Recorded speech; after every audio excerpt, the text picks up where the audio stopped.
This is the best ski resort I've ever seen for intermediate skiers. Steamboat trademarked the saying champagne powder, but it's better known as the best family-friendly ski resort in Colorado. Not to mention the nicest hot springs I visited near a ski resort. I'll review this resort by providing animated directions, a panoramic mountain view, notable stats, trail map insights with my personal run suggestions, and a summary of the dining and lodging. I'll finish by delivering a rating from 1 to 10, the skiing, the all-praise ski, and the beauty of the area. Let's get started.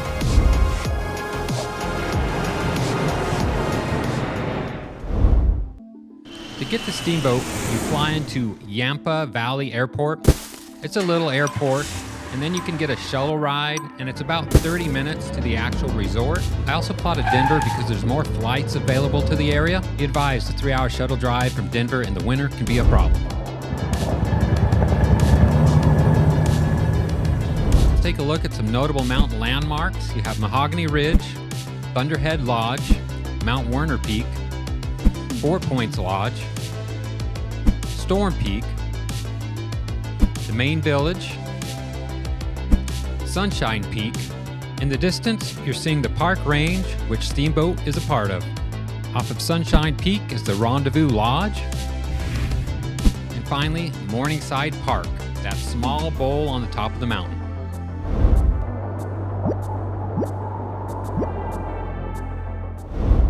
The stats for Steamboat are impressive. The runs are best suited for intermediate and advanced skiers at 12% beginner, 38% intermediate, 40% advanced, and 7% expert. The mountain has a respectable 3,741 skiable acres. There are 2 gondolas, 1 Express 6, 8 quads, 4 triples, and 2 double chairs. The peak elevation is 10,568 feet. The base is 6,900 feet, creating a vertical drop of 3,668 feet. Steamboat gets a solid 314 inches of annual snowfall.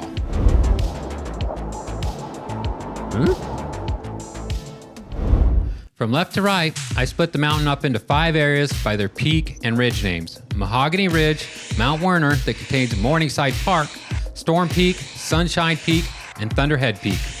Let's begin by examining Mahogany Ridge. This area is serviced by 2 express quads and seems to get forgotten, leaving the gated hike-out double black runs to people who are willing to earn their turns. There's also the one run I highly recommend on the mountain here, Edge of the World. It is considered a single black diamond, but most of the advanced runs on this mountain would be considered intermediate at the majority of ski resorts. If you like awe-inspiring views and aspens, this run is a must. There's also numerous short, advanced, tree, and boulder runs in the area.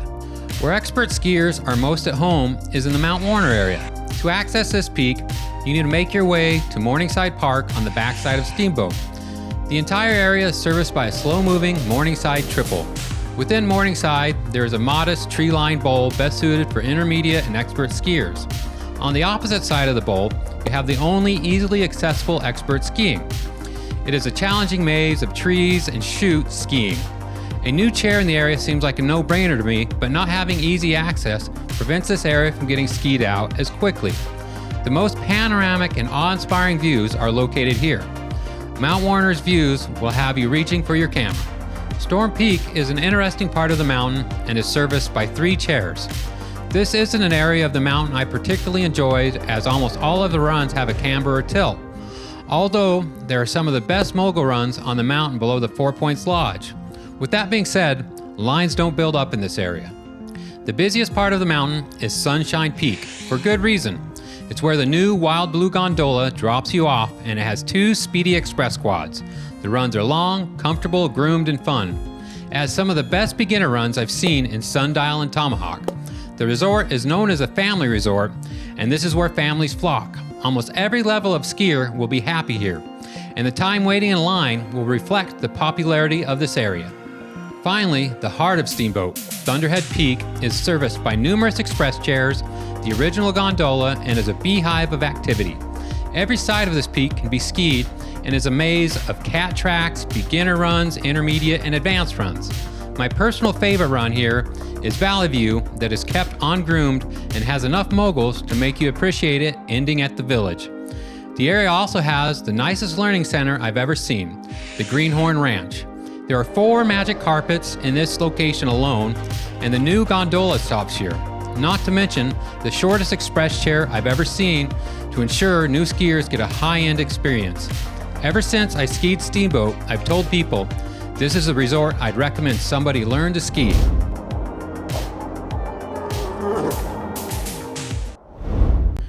Steamboat has anything you could ask for in lodging and dining, with a charming small town, expansive mountain village, and impressive ski-in, ski-out lodges.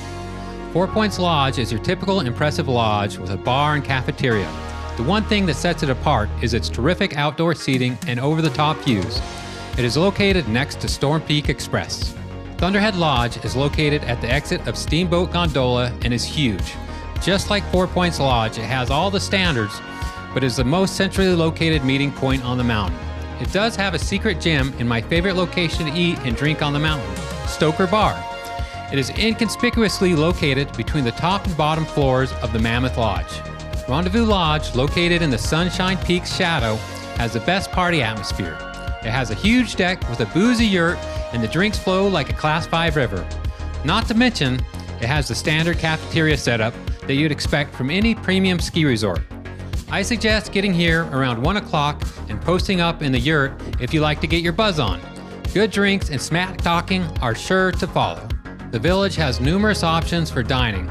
I'll summarize a few of the options below. I was surprised with the reputation of Steamboat as a family-friendly resort. They threw in a heavy-drinking, dirtbag vibing gin joint like T-Bar. If you want to fall off the wagon and get smashed, I think you can do it here without judgment. T&T Grill is your standard après-ski location directly in Steamboat Village. You can get an appetizer, pure up of the runs you slayed, and take in a few overpriced beverages. There's plenty of good people watching, with a large stage, Skeeter's ice rink, and the impressively large Steamboat Square. Get here early, as the location fills up fast. The Range is the most efficient place for a quick bite. Imagine an app-powered mall food court with a bar. It saves line wait times as they deliver the food directly to your table. You'll have your choice of pizza, ramen, tacos, or sandwiches. There are also numerous shops in the village. I'll add a link to the village in the description below. Steamboat Springs is a functioning town in its own right. It is a little known fact it was named Steamboat because of the sounds of a natural hot springs which had a chugging noise. The main strip is worth a walk, and it has western charm and is stacked with coffee shops, clothing stores, and quaint restaurants. I recommend dining at Besame in Steamboat. It is a tapas restaurant with generous portions and some of the best Spanish food I've eaten, and I recently traveled to Madrid. Besame's owner also manages Mambo, an Italian restaurant that comes highly recommended by people in the know. I suggest making reservations before your trip to either of these restaurants. One of the nice things about Steamboat is the numerous choices for lodging. I stayed at the Bronze Tree condos that are a short walk to the village and ski in, ski out. I'd recommend them to anybody, and they run about $800 a night for a 2-bedroom. The most centrally located hotel is the Sheraton, directly in the village. The rooms and decor are a combination of modern and simple with a mountain aesthetic. For an affordable option in town, I suggest a Nordic Lodge at approximately $300 a night. The Nordic is mom and pop and ran with care. I'll add a link for additional research into the lodging. One more positive for Steamboat is one of the nicest developed hot springs I've visited. Strawberry Park is nearby. The steaming pools are tucked into a valley and designed in a rustic Northwest style. You can get shuttles from the ski resort, and it is a must visit. Get a reservation in advance as they limit the number of visitors. Skiing at Steamboat is the pinnacle if you're learning thanks to the Greenhorn Ranch Learning Center. It is the nicest set up ski school I've seen. The mountain lists 38% intermediate and 40% advanced, but most of the advanced should be considered intermediate. This is intermediate skier heaven. With the addition of the Wild Blue Gondola, lines aren't a problem anymore except for on the weekends. It should be noted, Steamboat trademarked champagne powder. The snow is top notch. With all the positives, the mountain needs more advanced and expert runs. The skiing is an 8 out of 10. The après-ski has nearly everything you could ask for, from the T-Bar, the charming ski town, an impressive village, and on-mountain lodges. It even has one of the nicest hot springs I've visited in Strawberry Park Hot Springs. With that being said, the area caters to families and tends to quiet down early. I give the après-ski a 9 out of 10. The numerous mountain ranges that surround Steamboat create a natural amphitheater.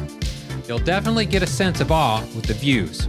With a little luck, you'll visit the mountain on one of its many sunny days. I rate the beauty a 9 out of 10. Overall, the resort is an 8.6 out of 10. If you're an intermediate skier, a Steamboat visit needs to be at the top of your list. With it being a few hours away from Denver, it doesn't get as overran as many of the Colorado ski resorts. I was truly impressed with my visit to Steamboat. Thanks for taking the time to watch this video. Please take a second to subscribe. My goal is to reach 500 subscribers, and I'd appreciate your help. Take a look at my last review of Snow Basin. I'm working on my next review now.